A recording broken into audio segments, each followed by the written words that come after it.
फिर दूसरे कान में डालें और इन रोगनियात के मजबूआ को तीनों रोगनों को जो मिक्स किया हुआ है सर पर, दोनों कान पट्टियों पर, इधर इधर इधर मालिश करे, गुद्दी पर मालिश करे, वो खुद करे या उसका कोई लवर करे, बहन है, भाई है, अम्मी है, अब्बू है, चाचा ताया मामू कोई भी, ये सारे लवर होते हैं। और लंगा और गूंद कतीरे का शरबत पिलाए अगर गर्मियाँ हों तो मिश्री डालकर। अगर गर्मियों का मौसम है तो खीरा कद्दू लौकी काट कर उसकी हथेलियों पर, पाँव के तलवों पर, गर्दन के पिछले हिस्से पर, सर पर, किन पट्टियों पर इसकी मालिश करें। कद्दू खीरा लौकी को काट कर कतले बनाएं और उसकी मालिश किया करें। इसके बाद कपड़े से साफ़ कर लिया करें। वो चंद दिन ऐसा करेंगे तो इंशाअल्लाह उसकी नींद ऊद आएगी, रिटर्न हो जाएगी, वापस हो जाएगी, वो मीठी नींद सोया करेगा इंशाअल्लाह।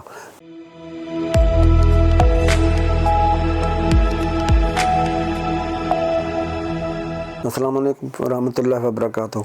नींद की कमी या नींद का ना आना ये एक बहुत बुरी परेशान कुन मर्ज है, परेशान कुन हालत है। लोग सो रहे होते हैं और जिसको नींद नहीं आती या कम आती है वो सारी रात परेशान रहता है।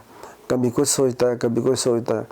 कितना वो पढ़ेगा, कितनी इबादत करेगा, कितनी देर वो इस तरह इसी इल्ज़म में रहेगा, सारी रात गुजर जाती है, परेशान होता है। और ऐसे लोग खून की कमी का शिकार हो जाते हैं, खाना उनको हजम नहीं होता, कब्ज़ हो जाती है, भूख की कमी हो जाती है, बहुत कम खाते हैं, सूखे सड़े होते हैं, लोगों की रंगत काली स्याह होना शुरू हो जाती है, वज़न कम होना शुरू हो जाता है। इसका पार्ट 1 में ये बताता हूँ कि ऐसे लोगों को खुश रखा जाए, ऐसी उनको किताबें दी जाएं जिनमें दिलचस्प वाक़यात हों, अच्छे किस्म के ड्रामे, अच्छी किस्म के फिल्में दिखाई जाएं, दीनी इस्लामी लिटरेचर उनको मुहैया किया जाए, ठीक है। उनके पास कोई गम वाली कहानी बात ना की जाए जो उसके दिल दिमाग पर बुरा असर पड़े, परेशानी का बायस हो। खुशबूयात अतरियात का इस्तेमाल करें, उसके कपड़ों पर, पूरे बदन पर, नाक के आसपास पर, दाढ़ी पर, चेहरे पर खुशबुएं बने, कपड़ों पर खुशबुएं बने, अतरियात बने। तलावत का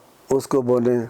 उसके पास अल्लाह करीम ने हमें बहुत कुछ दिया है दीन के हवाले से, दुनिया के हवाले से भी, ठीक है। तो उसको नमाज रोज़ा तलावत की तलकीन करे, मस्जिद में साथ ले जाएं। अगर बीबी है तो घर में उसको साफ़ सुथरे कपड़े पहनाएं, अच्छा माहौल दें, उसके साथ कोई स्ट्रेस वाली बात या उसकी इंसल्ट वाली बात ना की जाए। अब मैं नुस्खा नंबर 2 की तरफ आता हूँ। नींद की कमी को दूर करने का, ख़त्म करने का, या नींद नहीं जिनको आती है उनके लिए ये मैं पेश करता हूँ। अज्जा इस नुस्खा के ये है: रोगने कद्दू, रोगने खशखाश, रोगने खीरा, ये बने बनाए मिल जाते हैं पंसारी की दुकानों से। इन तीनों रोगनों को आप मिक्स कर लें। अब क्या कर रहे हैं, नीम गर्म 3-3 या 4-4 कतरे दोनों कानों में बारी बारी डालने हैं। रात को कर लो, सुबह को कर लो, दोपहर को कर लो, लेकिन कम अज़ कम 20 मिनट या आधा घंटा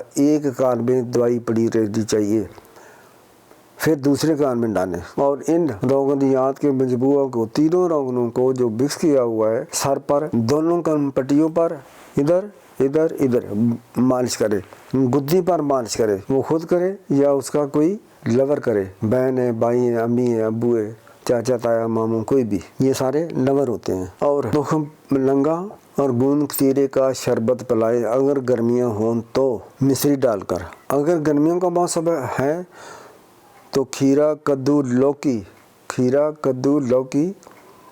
काट कर उसकी हथेलियों पर, पाँव के तलवों पर, गर्दन के पिछले हिस्से पर, सर पर, किन पट्टियों पर इसकी मालिश करें।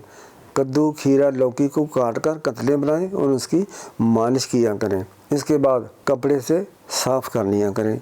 वो चंद दिन ऐसा करेंगे तो इंशाअल्लाह उसकी नींद ऊद आएगी, रिटर्न हो जाएगी, वापस हो जाएगी, वो मीठी नींद सोया करेगा इंशाअल्लाह। किसी भी और दवाई की, इंजेक्शन की, कैप्सूल खाने की ज़रूरत नहीं होगी। लाखों रुपए का जो आप ख़र्चा करते हैं उसको छोड़ दे, ये छोटा सा नुस्खा, ये छोटे से नुस्खे इस्तेमाल करें। अल्लाह करीम इंशाअल्लाह रहम करेगा, फजल करेगा। अस्सलाम वालेकुम व रहमतुल्लाहि व बरकातुहू।